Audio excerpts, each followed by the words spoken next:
Hello guys, today is the 27th of November 2023. It's been a while since I made any videos, and as you can see by the map on the screen, I am gonna talk about Ukraine, but I'm not really gonna talk so much about what's happening in the actual war with Russia at the moment, because so far things in here happening as pretty much been predicted, whereas like attempts of Ukraine to break through here, which is not only I could predict, obviously Russians did predict as well, and relentless attacks by Russians on other fronts just so that Ukrainians don't have the forces to concentrate in one direction.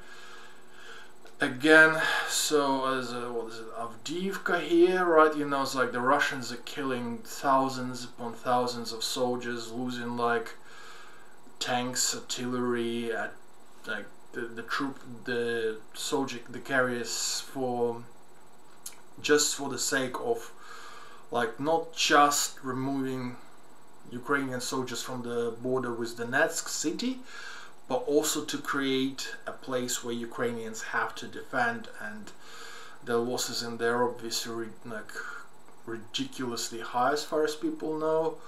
Obviously the fighting near Bakhmut, and again this is because Russians quite often operate also on this kind of symbols, so they're not just fighting in this stage, because if they don't have a particular symbol for a victory, like when they were saying how we're gonna get Bakhmut and we're gonna do this wonderful stuff and we're gonna be able to go there in these directions, and they failed at it, but now they've got a new symbol which is Avdiivka, so as well heavy fighting there.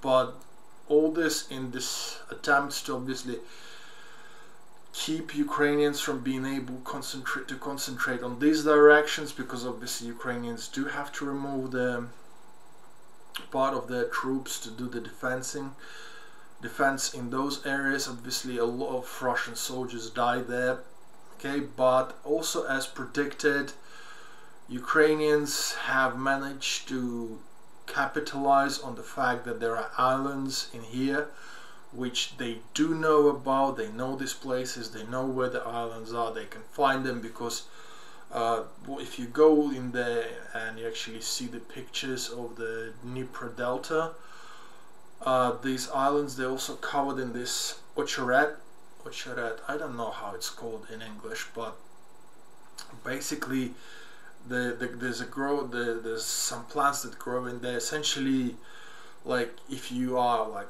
couple of meters away from those and they're at least half a meter thick, you're probably not going to be able to see to the other side. So Ukrainians managed to capitalize on that, because the Russians don't have anything that can fly in that area, and they have crossed the Dnieper River. They've capitalized on the part where they have the amphibious vehicles. So we're gonna look up BTR-4.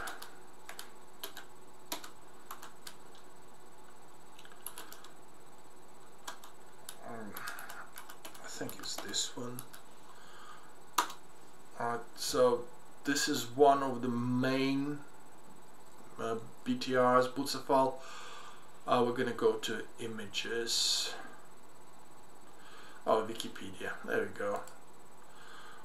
Right, this is one of the main ones. The other ones as well that Ukraine has. These machines are capable of, actually they are amphibious, so they're capable of crossing the river, and then they use them against the Russian troops.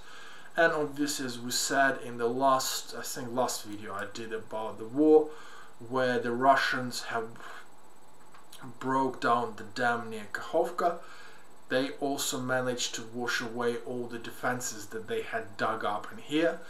As a result, they don't have the troops, they don't have an ability to hold back the Ukrainian troops.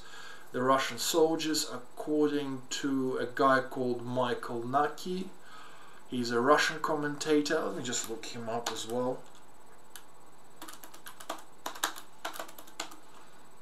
This is in Russian. yeah, according to this guy, he's got his YouTube channel. Yeah. So yeah, he's got his YouTube channel. He's keeping track of a lot of Russian chatter as well, like when he's making his commentary. But he does it in Russian, so if you speak English, right, you're probably not gonna get him. But he does keep track, and they say that the Russian soldiers say that they get dumb orders. They get sent into these areas where near the Dnieper River, where the islands are. They say we've got no idea where we're going, we have no knowledge of the terrain, and essentially many soldiers simply died there. So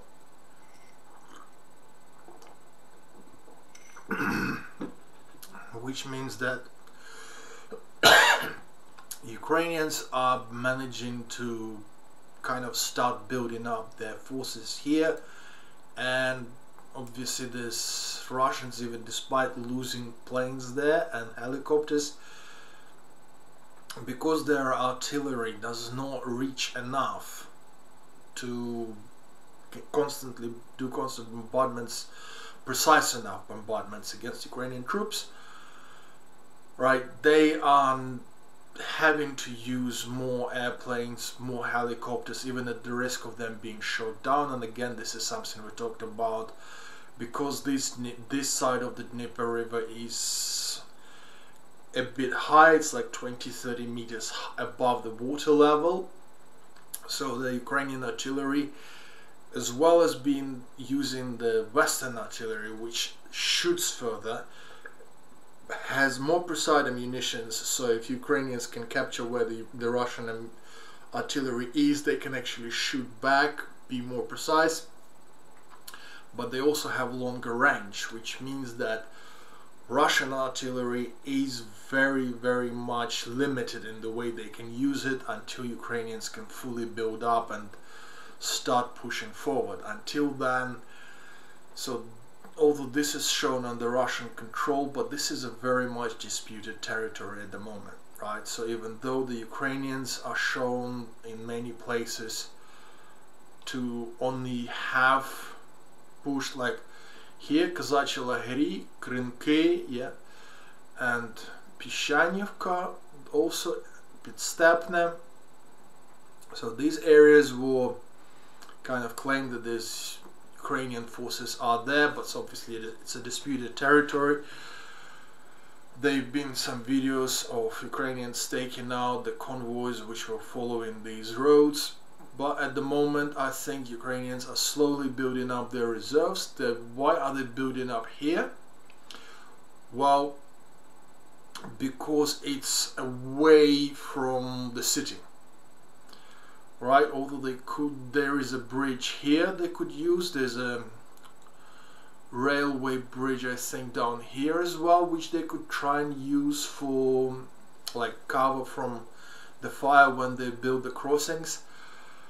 But they actually trying to move their fighting away from the city, even though it doesn't stop the Russians from bombarding Kherson.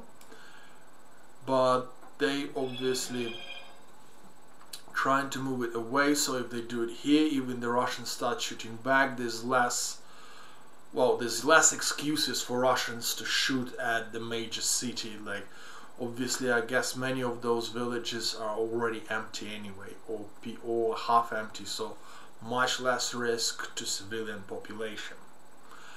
So, but the way it's gonna develop, I'm probably gonna sit down and like one of these days and make a video of trying to look at all the maps, trying to collect all the videos showing who's doing what and where. But today I wanted to speak about something different, right? Yes, I'm gonna show this video, and yes, another video telling us how EU is facing economic collapse. And today I was gonna name this video really Ukraine, Europe, economics, and growing a pair. right? Because obviously the talk about EU actually kind of collapsing, EU economy collapsing, they've been talking about this ever since EU became EU. Well, from 1970s, when EU was not even EU. People were saying, oh, this European thing is gonna collapse very soon. The talk about EU economic collapse has been around like ever since I've been following any economic news. It's probably about the same as people talking about US dollar collapsing. Like, okay, it didn't collapse this year, but next year they will definitely collapse. The dollar is gonna collapse, EU is gonna fall apart, it's all gonna go to shit, and the Russians are gonna come back with the vengeance.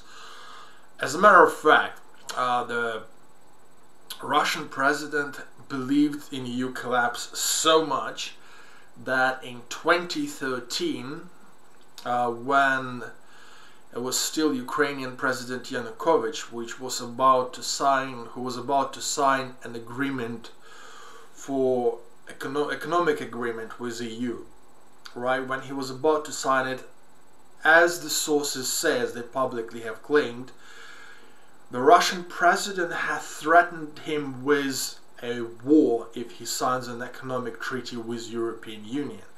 Hence was one of the reasons why Yanukovych did not sign. Actually, it was probably the only reason, as he claimed, why he did not sign the treaty with EU, which has led to revolution. And when the pro-European forces, well, there's a bunch of forces there, not all of them were really pro-European, but as Yanukovych has lost that revolution and ended up running away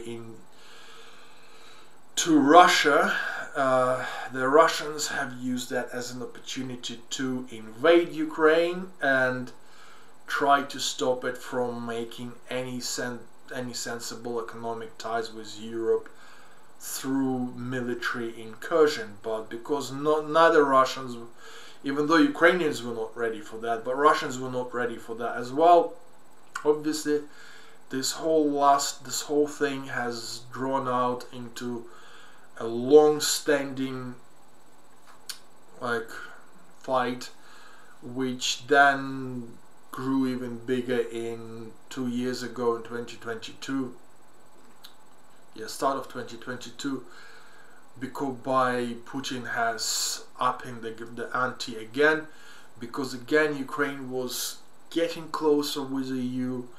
It was starting to get economic benefits, people were starting to live better, the level of life in Ukraine was outpacing the level of life in Russia, and this was starting to create economic difficulties for Putin, and there's political difficulties, and people were starting to ask very uncomfortable questions like, hey, wait a minute, you telling us there is a war in Ukraine, why is it that Ukrainians are living, better than us? Why is it that more Ukrainians can afford to travel to Europe? Why is it more Ukrainians can afford to do other things? Why do they have better this and better that? And I did this video on my channel in beginning of 2021, where I was making predictions, and I said that yes, Russia is gonna attack Ukraine, and it's not because of some super clever political games. I mean, obviously they will have part of that, but the major issue for Russia is the fact that they did not have any good economic policies. They have been obviously stealing a lot of money. They have been raising up their own wealth. I mean, Putin is considered to be if not the wealthiest man in Europe, definitely, and probably one of the top 10 in the world.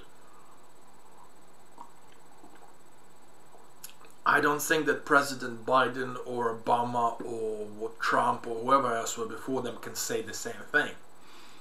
Whereas his personal wealth is humongous, right? If that money was actually spent on Russian economy, on investing into skills, into production, into manufacturing, into building roads, railways, ports, whatever else, things would probably worked out very, very different. And there's some interesting stories that were coming out from Russia, which I've recently watched. A guy was telling about a helicopter which has been developed in the Russia, and it was developed by some really interesting engineers, a very interesting concept. And then what happened was they went, I'm not gonna look it up, but essentially they received a grant from central government, and the grant went to a local government, and the local government said, well, we're not going to give you the money, we decided to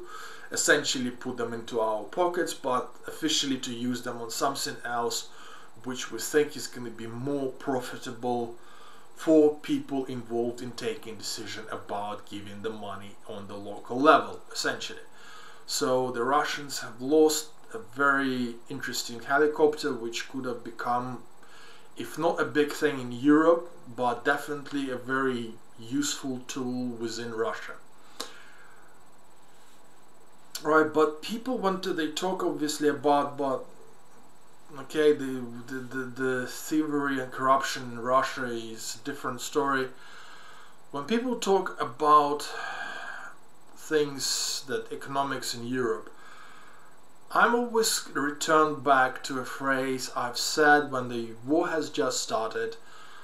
I have said that unfortunately, the politicians in the West, we're not talking just Europe, but including US, many politicians have lost their testicles. Like one of the phrases I said is, we probably should keep them on the concoction of cocaine and Viagra, then they will probably have some energy to actually do things, and they will remember there is things like sex in life, and it will make their life better, and they will start actually taking the decisions that need to be taken. Right? As we can see that European Union, the politicians, when it comes to sanctions against Russia, they take these big sanctions, but they don't have the balls to enforce the sanctions. They don't have the balls to enforce their own laws. And we're not talking just about the sanctions. Like looking at US, I'm gonna look up, for example, empty flats in a new, sorry.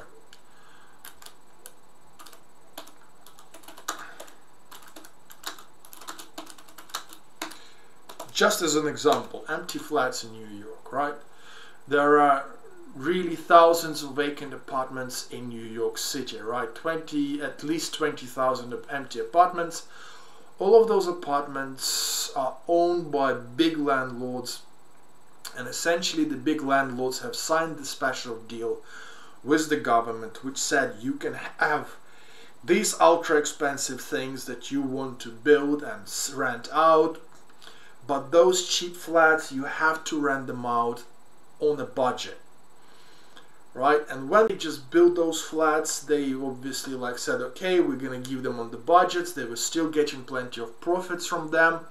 They were getting humongous profits from the other opportunities that were given to them through that deal. But now many of those landlords, once the people who were letting those apartments are leaving, and the apartments need to be done up to the modern standards, obviously, they say, well, you know what, we don't really fancy to keep to our end of the deal.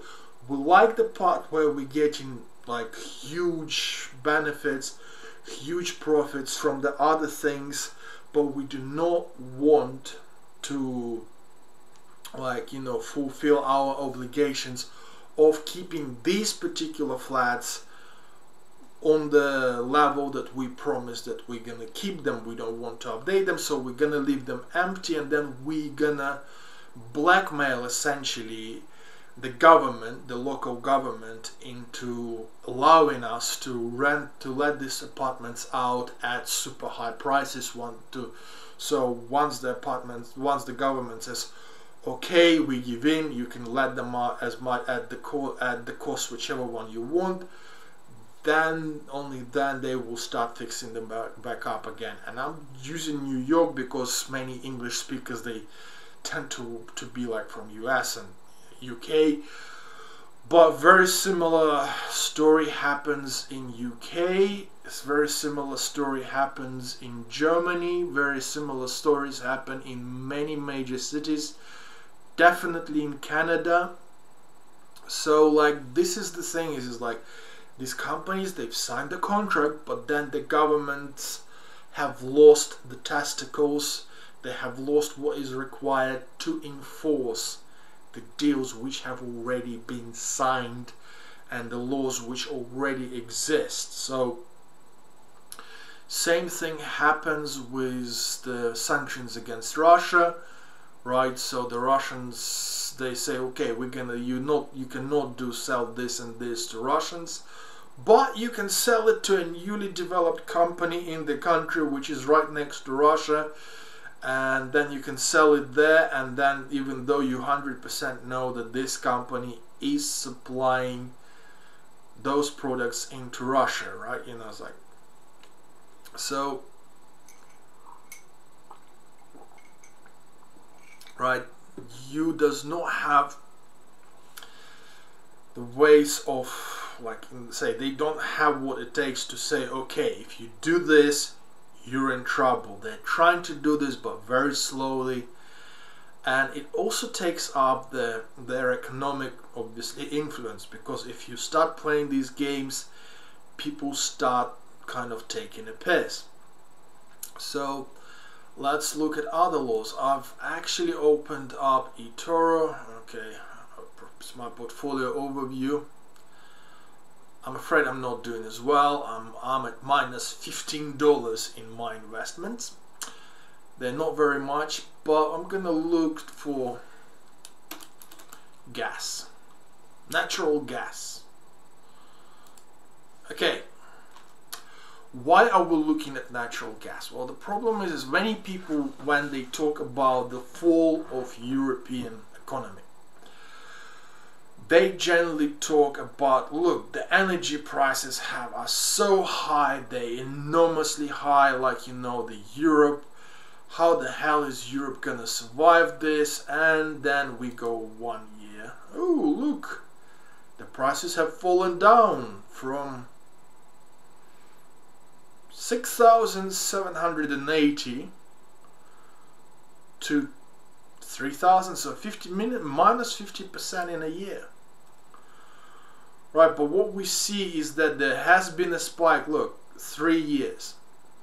Right, these were the prices in January 2021.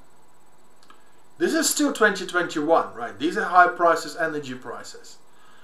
But now look, there's a small jump in May and then June, and then the prices just keep on going down and falling and falling. And beginning of 2023, the prices have gone completely down, right? They are actually about the level of, like, was a jump, but most of the time they're on average on the level of 2021. So when people talk about the high energy price, it's bullshit. Okay, we can look. There was another gas in there. Let's take a look. Gas. US natural gas. I'm not sure market.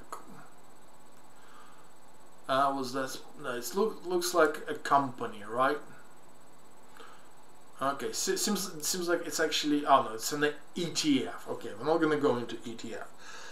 Let's go into oil. Okay. Oil, just oil. We're not gonna. Okay, oil is at the moment $75 per barrel, right? I mean, German economy, European economy was not failing when the oil was like here, $100 when it was here, right?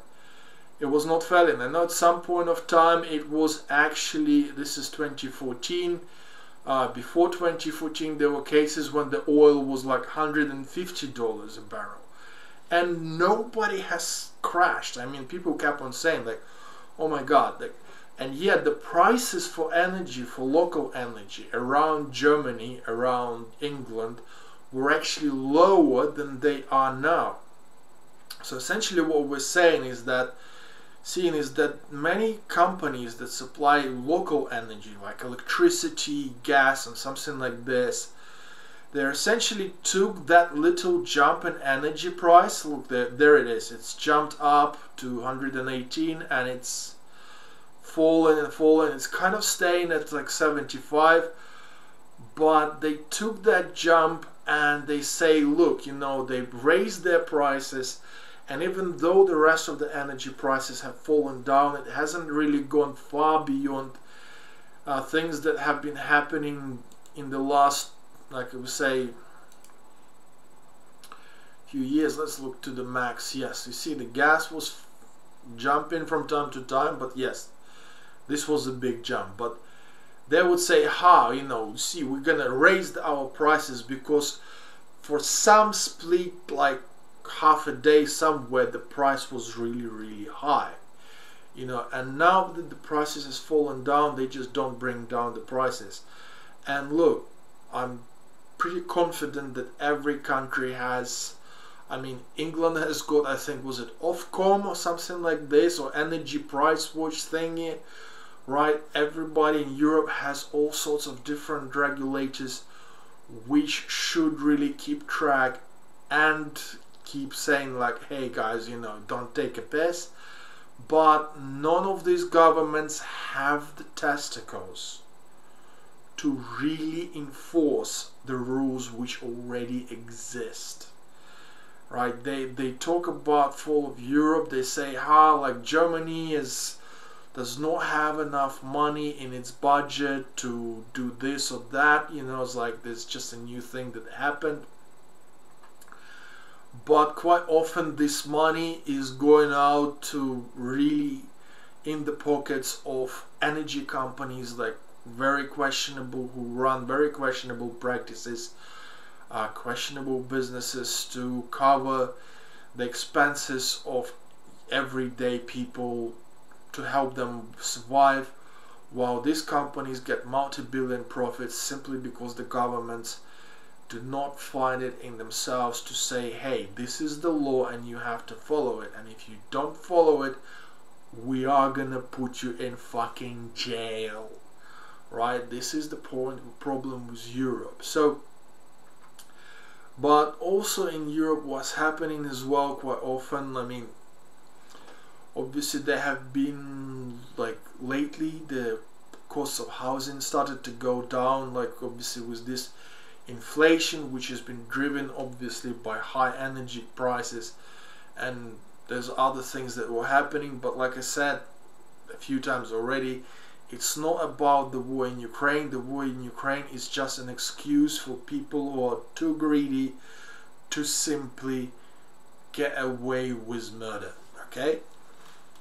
Same things as the car manufacturers, obviously after when they started claiming that they're having so much trouble during the COVID, and now they're saying they can't sell cars because they drove their car prices up by like 50% in a space of like 6 months, and now they don't want to drop the prices. As a matter of fact, the issue for many European and American car manufacturers now is the fact that, you know, where they took the car which is supposed to really cost 15 grand, now they sell it for 30, and then they go act very surprised. Oh my god, we didn't know that removing the 15 grand cars from the market is gonna mean that Chinese are gonna come in and start selling their 15 grand cars for 15 grand, while we're trying to get like double what we're supposed to be getting for those cars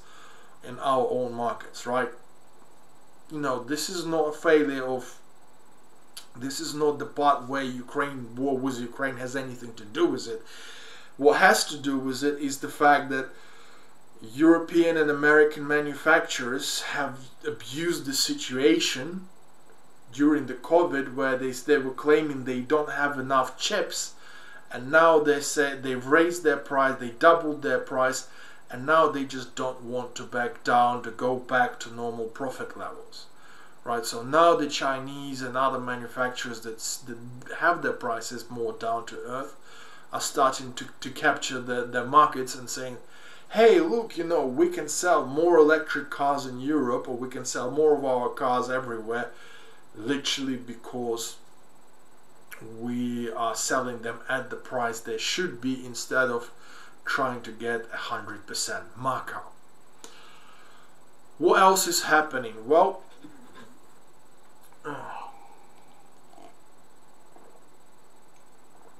a lot of stuff is happening, for example, in the housing and job market in Europe as well.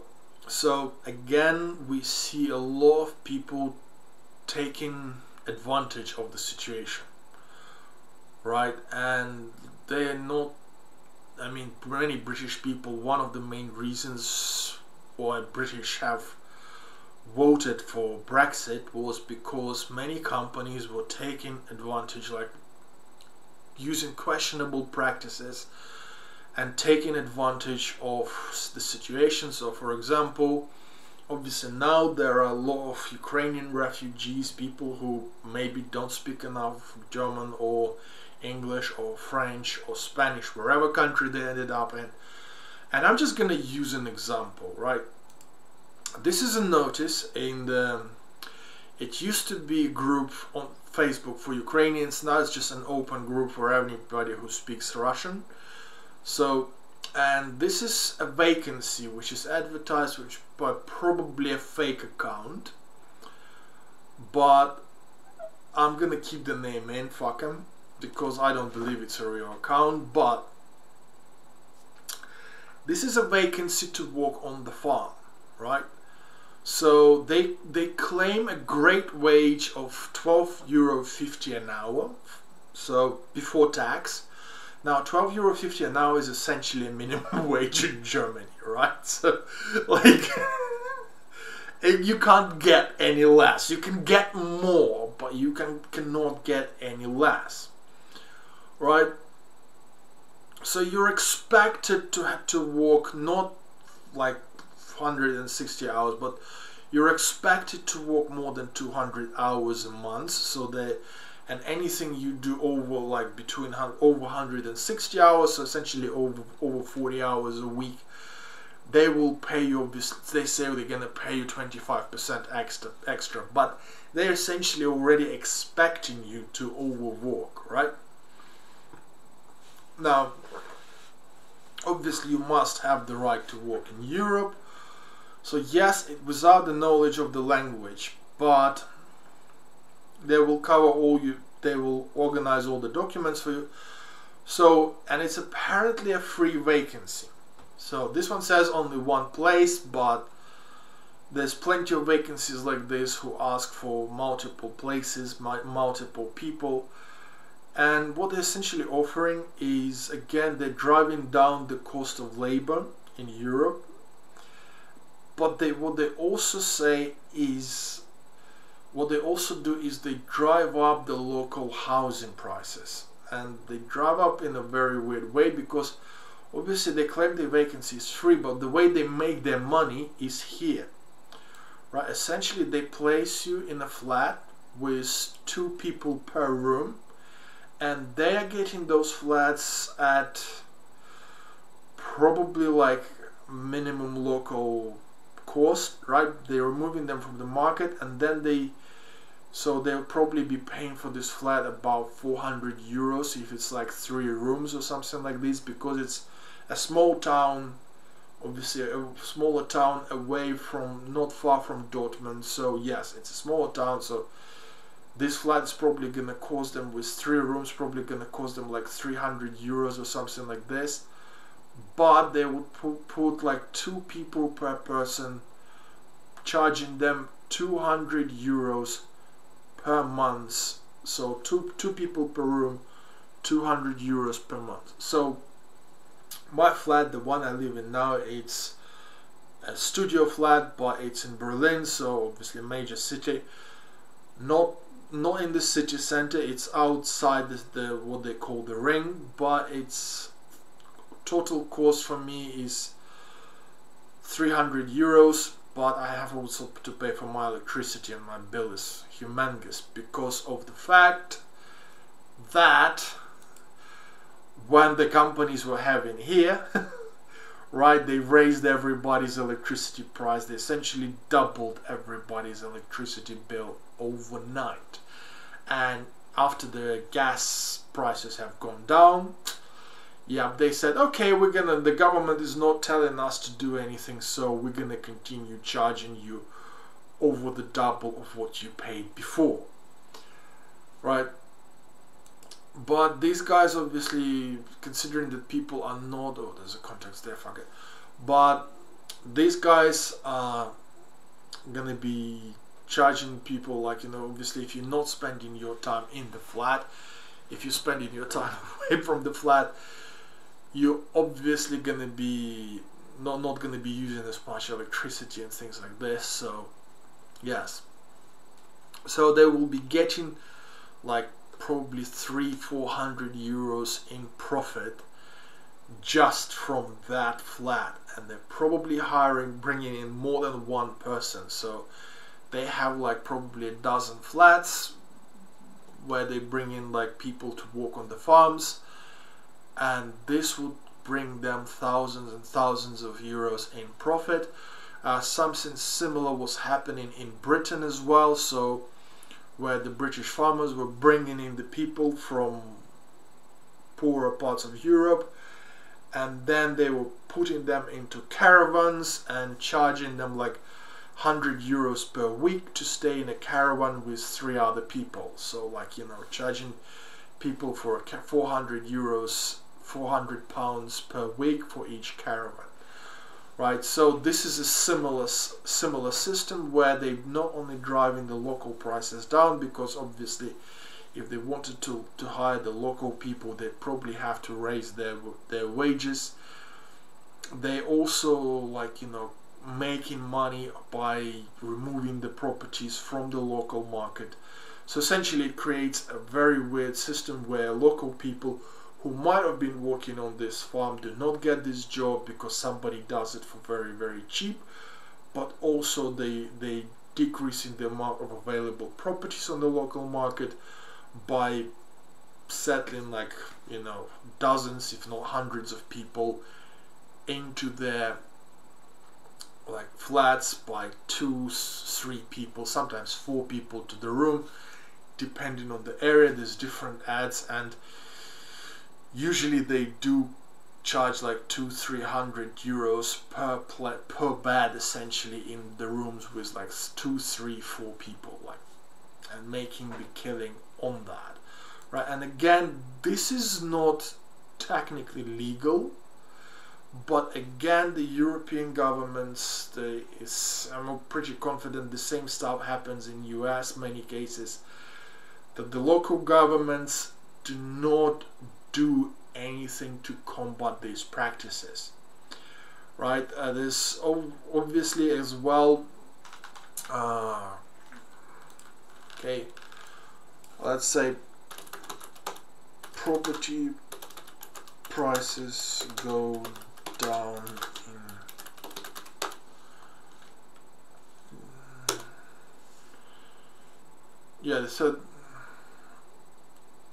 so there's already articles that say, hey, the property prices are falling down in Germany, right? The rent's supposed to be property going down in Germany, but what happens as well is many companies will remove the flats from the market, and they will claim, this is a real story as well. I was talking to a German person I worked with, and he was telling me he's looking for a place because he and his partner have got a kid, and they want to find a place where they can raise the kid, obviously. And he said he was failing to find anything within normal budget, because they were claiming, these companies were essentially claiming, look, we remove those properties from the market to give them to Ukrainian immigrants. And I was like, okay, cool. Can I have the name of this company to give it to Ukrainian immigrants? Because obviously there's plenty of Ukrainian immigrants still staying in the camps around Berlin area or other places, because they cannot find a place to stay.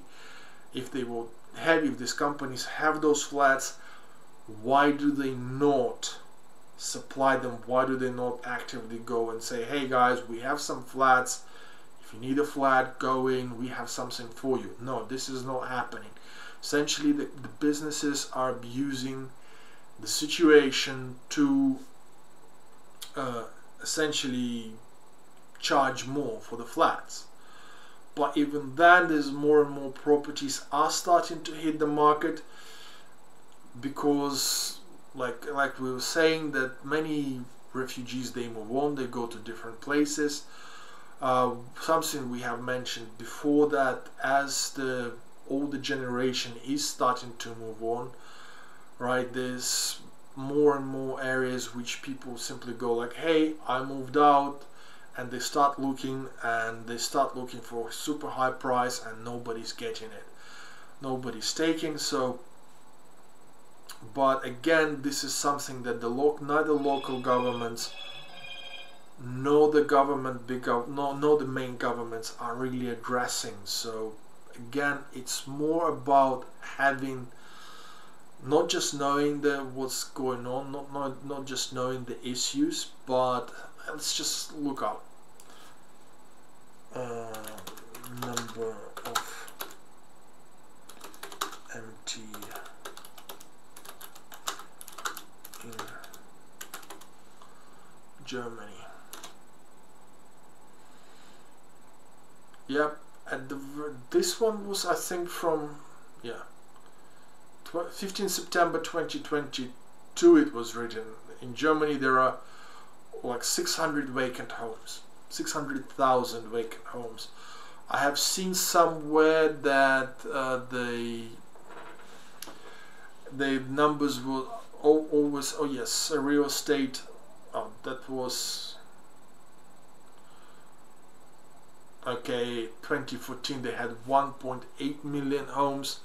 But I've seen later articles somewhere 22, 23 as well, which was saying there was more than 1 million actual empty properties in Germany, quite often again owned by people but left empty. And I know there are local laws which say you cannot really leave properties empty, but they are not enforced. So unless European governments start really kind of finding those testicles to deal with economic issues according to the laws they have, unless they stop trying to act pretty and trying to please everyone, yes, there will be issues in European Union. But yes, and what I understand that this particular guy would like to EU to have an economic collapse, but no, I don't think so. Right? One other thing which EU does need to start doing is really starting to tell people that, look, if you don't want to stay with us, just go. I think it was Orban.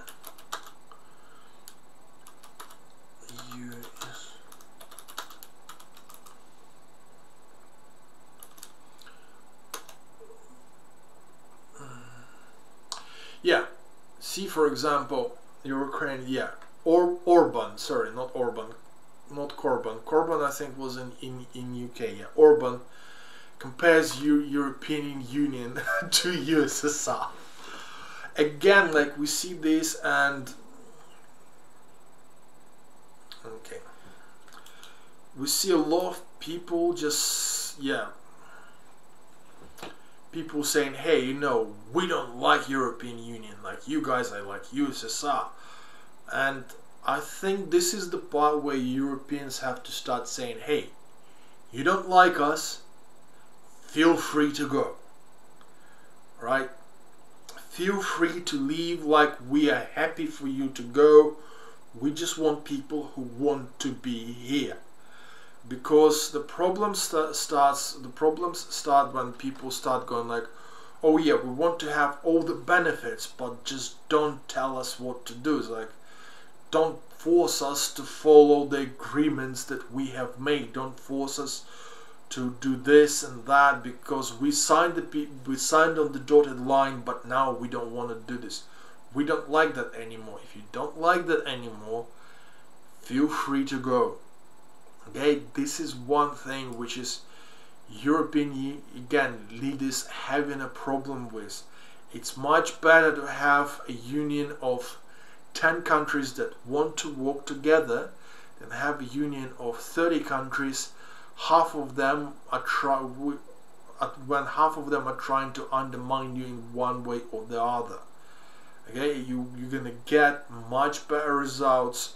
You're gonna get much further. And again, this is a matter of having the balls, having the testicles to say, you know what? If you don't like us, the door is over that way, right? And I think this is one of the things that people are really failing to understand. Like, you don't want it, you can go. But at the moment, European Union is really trying to kind of please everybody. Like, we're gonna try and please the Russian president, we're gonna please some old communist, and Orban is an old communist as far as I remember. There is one more in Czech Republic, Viktor Orban. Let's look him up.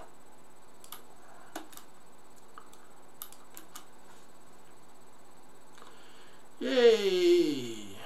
Viktor Orban. Okay. Yes. Right. Office holding. Yeah, I think he's used to be part of.